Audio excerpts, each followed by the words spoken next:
C'est un retour aux sources pour lui, après avoir présenté l'émission pendant 3 ans sur M6 et après avoir quitté sa maison des secrets l'été dernier. Benjamin Castaldi débarque sur D8 et retrouve les équipes de la Nouvelle Star, premier prime en direct ce soir à 20h50. Bonjour Benjamin Castaldi. Bonjour, ça va bien? Très bien, Nouvelle Star donc pour vous ce soir, ça fait quoi d'être sur une petite chaîne? C'est pas une petite chaîne, c'est une grande chaîne. Non, c'est une petite chaîne par rapport à TF1, d'où vous venez. Oui, mais ça fait du bien. Ah bon? Oui, on se sent bien. Comme ça, y a parce pas que trop vous de sentiez place. mal sur TF1? Non, je sentais très bien, mais on se sent bien, on se sent très bien. Pourquoi? Parce que c'est pas. Non, mais parce moi, qu'il y a moins de du... pression d'audience, c'est ça? Oh, la pression aussi, on en a forcément quand même un petit peu. On vous a demandé de faire combien? On m'a rien demandé, mais moi je me demande de faire quelque chose de bien. De faire quoi? Je sais pas, je peux pas dire parce qu'après on va dire il avait dit ça donc. 1,3 million quoi? Ah, j'aimerais bien. Voilà. Ouais. 1,3 million vous êtes content. 1,2 million, 1,3 million vous êtes content. 1,3 million je serais content. Un peu plus, je serais encore plus content. D'accord. Mais vous avez quitté TF1 pour D8. C'est étonnant comme choix parce que quand on est sur la première chaîne d'Europe, on se dit pourquoi partir, sauf si ça va mal, malgré les discours policés que vous avez l'habitude de tenir sur TF1. De discours policés. Non, ça me ressemble pas. Non, ça fait Jean-Marc, ça fait quoi? Ça fait 3 ans qu'on se voit. Ça fait 3 ans que je vous dis que je pourrais pas rester si je ne faisais que ce que je faisais. C'est d'ailleurs secret. Et donc, au bout d'un moment, il faut bien passer, on s'est parlé, il y avait rien à faire de plus pour l'instant, donc j'ai décidé de partir. Ça veut dire que pour l'instant, ça veut dire que vous pensez revenir? Non, mais pour l'instant, arrêtez, oh là là. Écoutez, j'écoute, on est là. Ça s'appelle une interview, je vous écoute. Il est relou. J'ai pas une liste de questions établies, je vous écoute, je réagis, c'est tout. Donc, on a décidé de se séparer d'un commun d'accord et c'est tout. Voilà. Ils étaient contents que vous partiez? Je sais pas, peut-être. Peut-être, je ne sais pas. Et vous étiez content de partir? Je pense que c'est bien aussi de changer de temps de crèmerie. C'est bien faut pas rester trop longtemps. 9 ans, c'est bien. Bon, mais vous n'êtes pas venu sur D8 que pour faire la Nouvelle Star? Non, pas du tout. Mais on travaille déjà sur d'autres projets pour l'après Nouvelle Star, donc c'est plutôt rassurant. Ça commence, je commence là maintenant, donc c'est tout beau, tout neuf. Vous allez produire des choses pour eux? Pour l'instant, on n'en a pas parlé. D'accord. Et vous allez présenter des émissions produites par d'autres? Certainement, oui. Certainement, oui, a priori, oui. Produites par qui? Par Cyril?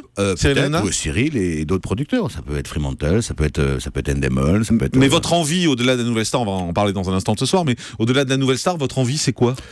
C'est de faire de la télévision, de faire des programmes qui me plaisent. Mais qu'est-ce qui vous plaît? Qu'est-ce que vous avez envie du de faire? Divertissement, Jean-Marc, vous savez bien, des grands Barnum, du direct, du jeu, enfin tout ce que je sais faire. Du jeu, par exemple, ça peut vous tenter? Ça me faire tente. du Praxis, ça peut vous tenter? Tout à fait. Tout à fait. C'est dans les tuyaux? Non, c'est pas dans les tuyaux, mais on peut remplir les tuyaux. Ouais. Ce soir, c'est la Nouvelle Star. Bon, c'est un retour en arrière. Hein. Ça va être... Merci Jean-Marc. Non, mais c'est vrai. Ça va être mécanique, quoi. Mais pas du tout. Pourquoi vous dites ça? Bon, parce que vous connaissez ça par cœur. Vous arrivez, vous montez sur scène, vous lisez le prompteur, vous lancez les candidats, vous interrogez le jury, et voilà, c'est plié. Mais regardez, elle vous fout une baffe. Je gifle Jean-Marc. Non, mais Jean-Marc, mais non. Mais bien, oui, c'est vrai que ce sont des programmes, ce sont des programmes qui ont c'est très formaté, qui ont une structure formatée et on a un impératif parce qu'il y a effectivement des choses à faire, il y a de l'appel au vote, etc. Mais ce n'est pas que ça, il y a aussi de l'humain, il y a un jury, il y a des candidats, il y a une gestion de l'émotion et du direct, vous connaissez ça par cœur. Effectivement, on a un prompteur parce qu'effectivement, on a un certain nombre de choses précises à expliquer, à dire, entre les hashtags NS, candidats, etc. Tapez 1, tapez 2, tapez 3, tapez 11. Voilà, mais bon, écoutez, ça fait le propre de l'émission. Alors, je pose la question autrement, qu'est-ce qui va être différent entre votre animation à vous et celle qu'a pu faire Cyril Hanouna les saisons précédentes? Je sais pas ce qui va être différent. Moi, j'ai une façon de présenter, je pense, qui m'appartient. Je vis assez intensément l'émotion et le direct, et je vais essayer d'être le trait d'union entre ce qui se passe sur le plateau et ce que les gens ressentent chez eux et ce que va dire le jury en bien ou en moins bien, et essayer d'être proche des candidats et d'échanger avec le jury. C'est ça mon boulot. Voilà, on vous a vu Benjamin Castaldi balancer un peu sur les autres télécrochets. Non, je vais pas balancer. Ces derniers temps, sur Rising Star, oui. Non, mais on va pas taper sur. On va pas taper sur un mort. Mais non, j'ai pas balancé du tout. Sur The Voice, vous étiez pas très sympa. Mais je sais pas. Non, sur The Voice, j'ai dit ce que je pense que j'ai dit avant, même quand j'étais sur TF1. Je pense que la mécanique est tellement forte que parfois ça éclipse un peu les chanteurs. J'ai pas dit plus que ça. Ça m'en fait un pataquès. Vous avez dit le concept est bien plus fort que les chanteurs. Qui se souvient des chanteurs de The Voice? Non, à part Kenji. Vous l'aviez dit ça? Ah oui, mais vous l'avez oublié comme d'habitude. Je vais vérifier si vous l'avez dit parce que c'est pas dans ma citation. Alors on parie? Non, mais d'accord. Je croyais pas de souci. Qu'est-ce qu'il y a d'autre comme émission qui vous plaît de chant? The Voice, ça vous plaît pas des masses? The Voice, j'aime beaucoup. J'adore The Voice. Non, mais c'est un programme formidable. Je dis juste que c'est vrai que le concept est tellement fort que parfois on oublie le chanteur. Et Nouvelle Star, on se souvient toujours des gagnants? Bah, en tous les cas, Nouvelle Star, on se souvient des gagnants et souvent. La dernière, c'était qui ? Dans Nouvelle Star, j'ai un trou, j'étais sûr qu'il allait me poser la question. Je sais plus. Nous non plus. Non, en plus, je le sais, mais bon, voilà. Mathieu. Mathieu. Ah, très bien, merci. Voilà. Non, mais non, Nouvelle Star. Qu'on salue s'il nous écoute. Il y a souvent il n'y a pas que les gagnants dont on se souvient dans Nouvelle Star. Beaucoup de ceux qui ont fait Nouvelle Star, sans gagner, ont fait des carrières. Amel Ben, par exemple. Ouais, effectivement. Effectivement, c'était il y a longtemps. Pétain était caporal. C'est ça. Comment ça se passe avec Endemol, le fait que vous partiez? Vous êtes en bon terme avec eux, le fait que vous partiez de Secret Story? Endemol, c'est ma famille. Endemol, ça fait 11 ans ou 12 ans que je travaille avec eux, je les connais tous, et ça se passe très très bien. Évidemment qu'ils étaient tristes que j'arrête Secret Story, mais ça se passe super bien. Et j'étais pas très content que vous disiez que Secret Story se soit fini aussi. On a eu Nicolas Copperman l'autre jour. Alors, on va encore en rectifier parce que je passe mon temps à rectifier. Je n'ai pas dit que c'était fini, j'ai dit à ma connaissance, mais comme maintenant dans ce métier, dès qu'on dit une phrase, ça devient un buzz et qu'on vous prend qu'un petit bout pour faire le buzz. Je suis parti en très bon terme et visiblement TF1 arrête le programme. Non. Télé 7 jours, 9 janvier 2015. Télé 7 jours disent des conneries. Donc j'ai dit à ma connaissance, TF1 n'a pas, c'est pas encore prononcé sur le programme. Et je serais très étonné, je le dis sur votre antenne, que Secret Story disparaisse l'année prochaine. Ah d'accord. Voilà. Ah donc c'est le contraire. Voilà, exactement. Donc parfois, on dit des bêtises où on n'écoute pas ce que j'explique très clairement. Pourtant, il me semble, en français et sans faute. Voilà, c'est pour ça qu'il faut venir à la radio, en direct. Au moins, il n'y a pas de coupure, là, maintenant, et c'est clair. Maintenant, voilà, ce que j'ai dit, je l'assume, mais j'ai jamais dit que TF1 était... D'abord, je n'en sais rien, je suis pas... Et visiblement, Nicolas Copperman nous a dit que ça reviendrait.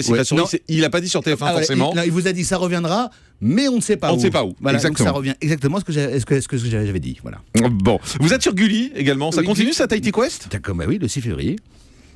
Ça vous plaît ? Ah, j'adore. Ouais. C'est une très belle émission. Être sur 2 chaînes en même temps, Gulli, D8, il n'y a pas un souci pour D8 ? Même 3 chaînes en même temps avec 13e rue. Ah oui, et D17 même, puisque Nouvelle Star est rediffusée sur D17. C'est ça. Ça fait 4.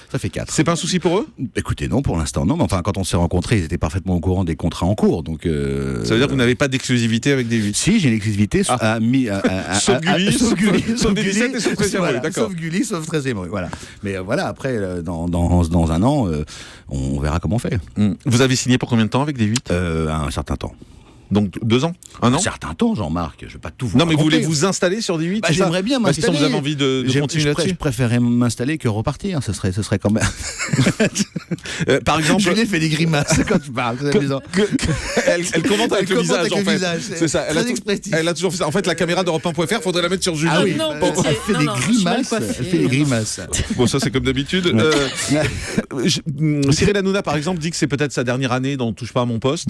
Vous aimeriez présenter une émission comme ça ? Non, ça par contre, non, c'est pas dans ce genre d'exercice que j'ai envie d'aller. Voilà. Donc vous avez envie de faire quoi concrètement ? On a du mal un peu à voir vers où vous voulez aller. Écoutez, je vais aller vers le divertissement, vers le jeu, vers ce que je sais faire. Mais le divertissement, il n'y a pas de grande émission de divertissement sur D8 aujourd'hui. Mais attendez. Parce que ça coûte cher, ça coûte beaucoup d'argent. Mais attendez, mais ça va venir. C'est pas les budgets de TF1. D8, non mais d'abord, c'est pas... D'abord, il n'y a pas toujours besoin d'avoir beaucoup d'argent pour faire du divertissement. On peut en faire avec moins d'argent, d'abord. Et de deux, D8 procède par étapes. Ils ont, je pense, créé et renforcé un accès très fort. Et maintenant, l'objectif suivant, il me semble, c'est de se renforcer aussi sur les 20h30, et c'est la prochaine étape de D8, à mon avis. C'est pour ça que je pense qu'ils ont fait appel à moi. Vous êtes positionné là-dessus pour animer de grandes émissions de variété. Vous gagnez moins que sur TF1 sur D8 ? Combien vous gagnez sur Europe 1 déjà, vous ? Moi, je dois gagner. Si je dis, vous me le dites ? Non, mais je vous répondrai si je gagne moins ou plus. D'accord. J'étais prêt à vous le dire, dommage. Ouais, un mot encore pour vous. La télé, la radio, pas de projet ? La télé, la radio. La radio, pas de projet ? Vous faites la télé, la radio, pas de projet ? Non, la radio, pas de projet. Toujours pas ? Toujours pas, non. Bon, vous lancez un appel ou non, pas du tout. Non, vous en foutez. non, mais je suis pas... J'ai pas besoin moi, je trouve ça très bien de faire plein de choses, mais je l'ai fait déjà à une époque quand j'étais sur RTL2 et sur TF1 où je faisais la radio le matin en se levant à 5h, puis enregistrer les jeux l'après-midi, puis parfois faire un prime le soir. Et je pense qu'au bout d'un moment, on n'est plus étanche. Et la production télé, vos projets américains ? Ça avance bien, ça. Ça avance ? Ça avance. Ça sera à l'antenne un jour ? J'espère. Vous savez, mais le problème, c'est que un projet de jeu. Je peux pas me couper en 8, quoi. Je peux pas être un peu à Paris avec Nouvelle Star, retourner à Los Angeles, faire de la radio, faire du cheval. C'est compliqué, quoi. Ouais, c'est une vie difficile. On comprend. On compatit, on souffre pour vous.